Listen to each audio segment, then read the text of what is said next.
Абдыхалил мырза 90-жылдан тарта ээр токумдарды жасап, ортодо бир аз тынуу алып, кайрадан өзүнүн сүйгөн ишине кирише баштаган. Бул өнөр ага жаратылыштан берилген. Ээр жасоо өтө узак процесс экени баарыбызга маалым. А бирок бүгүнкү күндө каарманыбыз ээрди 2-3 саат ичинде чапканга жетишерин айтты. Азыр мына кече Ташайнар балбан менен Аравиянын көчмөндөр ойнуга барганда ошондо алдын жыгытып койгон эдим да, бул катып калыптыр. Саатты көргөн эмесмин, бирок 4 саатта чаап бүткөм да бирегерди. Атапта кычыраган жигит эдим.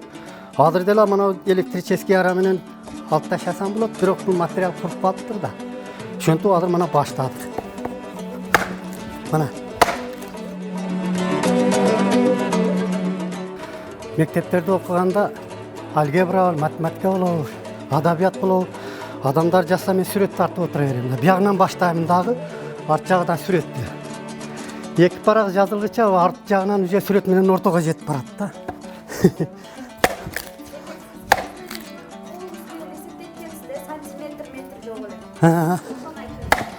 Метр колдонбойм. Мана шу өлчөптүрүп эле меме кыл. Кудайын берген таланты да бул.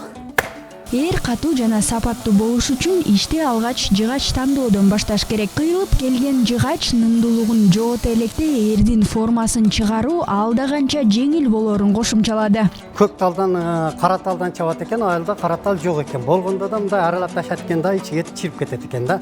Анан бирөө айтты, көктеректен чаба бер деди.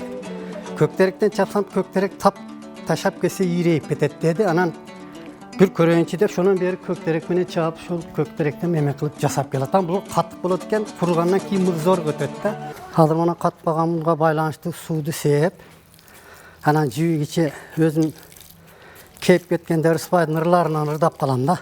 İzdeymi senin arasından elderdin, dizmeginin elderdin, baktarından barlap kuz yerlerden. Sen alanda kaygırtuğa jaralsan, men alamda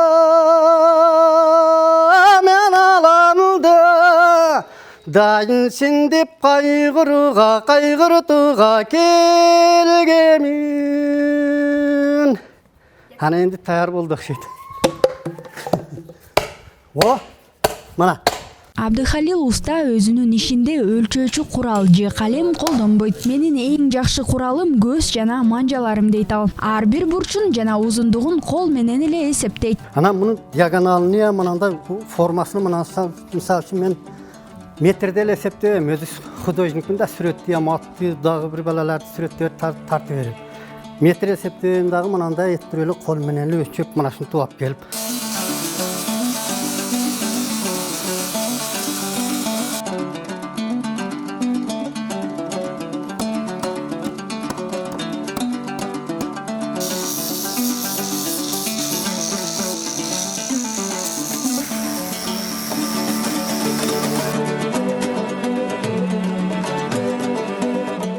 Байланыштуу чаап жүрөм. Мына кокон эгер деп коет, кашы, касканы эгер. Мисалы үчүн адамдар улакка эңкейгенде путтун мынау тизе бул жерге келип такалаттагы такым манет билешип калат.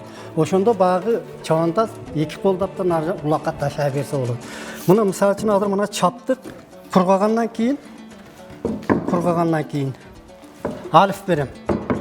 2-3 сыйра алиф бергенден кийин мынандай жалтырап калат.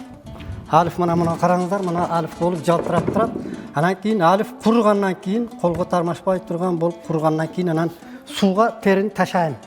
Сууга терини катта дарага барып ташаганда мынандай делпилдетип, терини бир 6 күндө ийге келтирет экен да.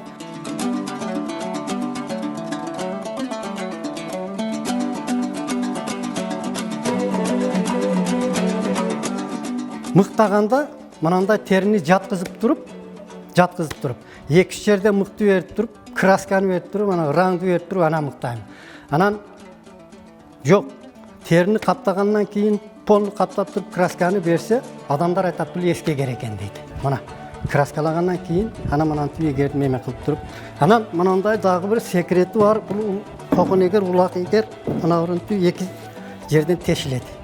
Эки жерден тешилгенден кийин жип бул жагына кирип, ал жагынан сыртка чыгат дагы мына аяк кеңирээк болуп, улакка такымды көтөргөндө батыраак ашат.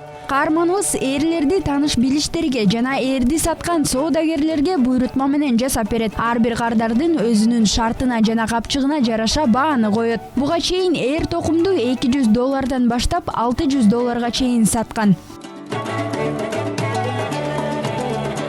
Айзада Нурадилова, Гүлчурок Азымкулов, New TV.